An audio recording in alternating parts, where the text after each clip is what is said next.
Si vous êtes comme moi, vous avez attendu. C'était pas facile, mais vous avez attendu, vous avez été patient. Parce que les ventes d'avant Noël, c'était tentant. Les ventes d'après Noël, le 26, c'était tentant aussi. Puis fin janvier, quand les magasins disaient « Venez acheter », on n'est pas allé. On attendait que PY nous présente début février sa chronique télé. Ben oui. On veut acheter une nouvelle télé. Ben oui. On me parle de nouvelles technologies. Ben, nouvelle technologie. 4K. Moi, je te dis 4K. Effectivement. Nouvelle technologie 4K. Ouais. Merci, Antoine. Mais, ben, en fait, j'ai repensé à ça quoi parce ça, 4K? au début de la première saison en fait, de Libre-Service, j'avais déjà fait une chronique ici pour montrer la différence entre les téléviseurs plasma, ACL, DEL. Déjà, là, on parle plus ça de plasma puis ACL? Ben, le plasma, il malheureusement mort à ma grande déception, donc on va parler uniquement de ACL et DEL. Mais tu dis mort, sauf qu'on en a chez nous, ça fonctionne encore très bien, super puis bien. on s'en débarrasse pas. Non, débarrassez-vous pas ça. Si vous avez une bonne télé plasma, là, gardez-la jusqu'à temps qu'elle explose. Explique-moi, c'est quoi ACL et c'est quoi DEL? Oui, c'est pour revenir un petit peu là-dessus. Ben, dans le fond, ACL, ça veut dire à cristaux liquides. En anglais, c'est LCD, donc Liquid Crystal Display.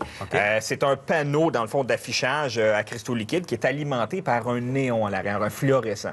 Donc, ce qui donne la luminosité de ça, c'est un néon complet, un filet de néon en arrière de la télé. Contrairement au DEL. Le DEL, donc, veut dire diode électroluminescente, donc en anglais LED. C'est la même chose. C'est la même chose. LED, c'est juste anglais-français. Donc, Light Emitting Diode, qui est en fait, le panneau, c'est un panneau à cristaux liquides. La différence, c'est que la luminosité, ce qui fait notre lumière, au lieu d'être un néon fluorescent en arrière, c'est des diodes de lumière, ce qui va nous donner un plus grand contraste et une meilleure luminosité. Là, je pense à ça, là, mais regarde, ça a l'air niaiseux, mais c'est pas niaiseux. C'est un auditeur qui m'a demandé de poser cette question-là. Oui. Et on est en février, j'ai ma nouvelle TV à cristaux liquides. Peux-tu geler dans l'auto? Ben, en fait, c'est certain que on parle d'une température maximum qu'on peut attendre. Mais c'est pas bon. Laisser ça toute la nuit dans l'auto à moins 15, moins 20? Non, pas une grosse télévision, mais nos écrans, nos radios de voiture, là, sont tous rendus écrans tactiles. C'est des écrans cristaux liquides. Mais sont conçus pour aller au froid. Mais peut-être pas notre télé. Non. Bon. Mais dans le cas d'un cristaux liquide, là, tout cristaux liquide, toute télévision, dans le fond, le principe de base, c'est le même. On parle d'un panneau d'affichage qui contient 3 cellules par pixel qui sont mis en sandwich. Les 3 cellules à chaque pixel, c'est rouge, bleu et vert. Ce sont nos 3 couleurs primaires pour faire un affichage de lumière.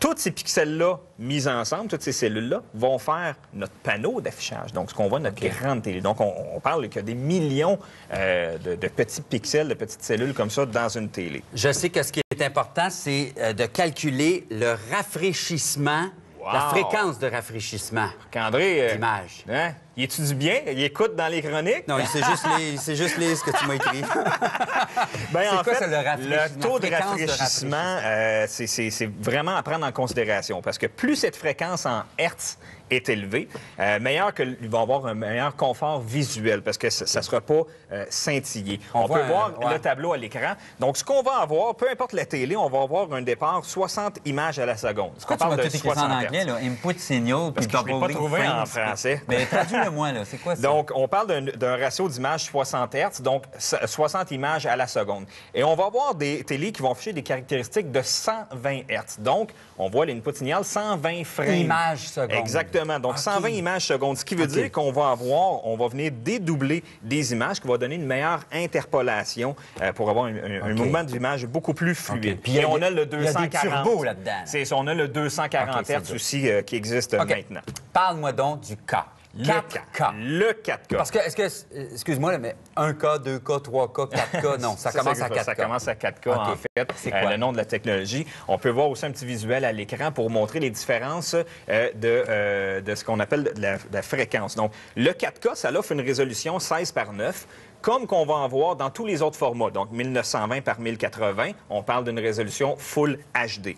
Et le 4K, c'est qu'on va tout simplement avoir un affichage de 3840 par 2160. Donc, ce qui est en rouge, là, ça, c'est le format 4K. Exactement. Et pour respecter un standard universel de télévision, ils ont légèrement élargi un petit peu la télévision pour donner un format 4096 par 2160. Pour qu'elle soit comme au cinéma, là, hein, que ce soit comme au cinéma, un petit peu plus panoramique. C'est ça. Et d'ailleurs, pour montrer le pixel comment il est, j'ai pris des photos avec des loupes. J'ai pris ça, regardez ça, c'était une petite loupe que j'ai mis sur un écran. Pour vrai? Oui, j'ai mis ça sur une télé. conventionnelle. J'ai pris une photo à travers la loupe. Ça, c'est montrer justement le sandwich de couleurs de pixels qu'on a. Donc ça, c'est un téléviseur HD.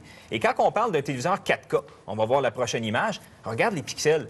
Je suis à la même distance. C'est que le pixel d'un 4K, il y en a deux fois plus. Donc, un peu la différence qu'on pouvait avoir entre nos télévisions puis notre écran d'ordinateur. Oui. Les tablettes, les écrans, c'est haute définition. Tout plus rapproché. On dit plus ça haute définition, on dit 4K. 4K maintenant pour les nouvelles technologies télé. Pour que ça fonctionne, ça, PY, ça me prend mon décodeur Vidéotron, là, puis là, ça s'en va dans ma télé. Puis là, ma télé, elle reçoit la qualité qu'elle reçoit, finalement. Exactement. Est-ce que mon décodeur Vidéotron là, qui vient de sortir, c'est bon pour cette télé-là, 4K, ou c'est pas encore... C'est bon. Par contre, le décodeur télé de Vidéotron, il ne t'offrira pas une résolution 4K. On l'a pas, le 4K, dans les décodeurs. De même que n'importe quel autre fournisseur télé, il n'offre pas le 4K. Qui offre le 4K? Des films, des DVD, des Blu-ray, vraiment des films. Donc, ça vaut la peine si j'utilise ma télévision comme cinéma maison et non pas pour écouter la partie de hockey ou libre-service. Dans le 4K, on va avoir deux catégories de télé. Donc, on va avoir des catégories de télé haut de gamme, donc très dispendieuses, et des télévisions 4K peu dispendieuses. La grosse différence qu'on va avoir, en fait, ça va être la conversion ascendante du téléviseur. Donc, c'est un mettre une fille à côté de l'écran? La promo. Ils auraient pu mettre un gars. Ils ont mis une fille. Donc, la conversion ascendante, Marc-André, va être vraiment, vraiment, vraiment importante quand on va choisir un téléviseur 4K parce que il va augmenter notre résolution d'un téléviseur HD standard. Donc, exemple, notre décodeur télé HD. Il va augmenter cette résolution-là pour en donner un format rendu 4K. Parce que si on ajoute un téléviseur haut de 4K bas de gamme, ce qui va arriver, c'est que notre image va être moins belle qu'une télévision HD standard. Parce que notre source d'entrée n'est pas 4K. Donc, le téléviseur, lui, il faut qu'il dédouble des lignes. C'est vraiment important. Tu me parles-tu de prix ou tu veux me parler d'autres TV? Là? Parce que là, tu me dis bas de gamme, les prix, là, parce qu'on peut varier entre 1 000 4K. et 5, 6, 7, 8 000 Ça dépend vraiment de la qualité qu'on va chercher. Bon, parle-moi des autres. Mais là, c'est le 4K, la TV 4K. Oui, exactement. Parle-moi de télévision incurvée. C'est quoi ça? C'est la nouvelle technologie de télévision incurvée. Sont toutes 4K ou Ultra HD. C'est belle, puis il n'y a pas de fille à côté, puis elle est belle. Non, c'est ça. Ça, c'est une plus belle promo, hein? La télévision incurvée comme ça, je dirais que c'est plus à la discrétion de l'utilisateur parce que ce genre de téléviseur-là, les fabricants misent sur l'expérience immersive de la télé, comme se sentir encore plus dans la télévision.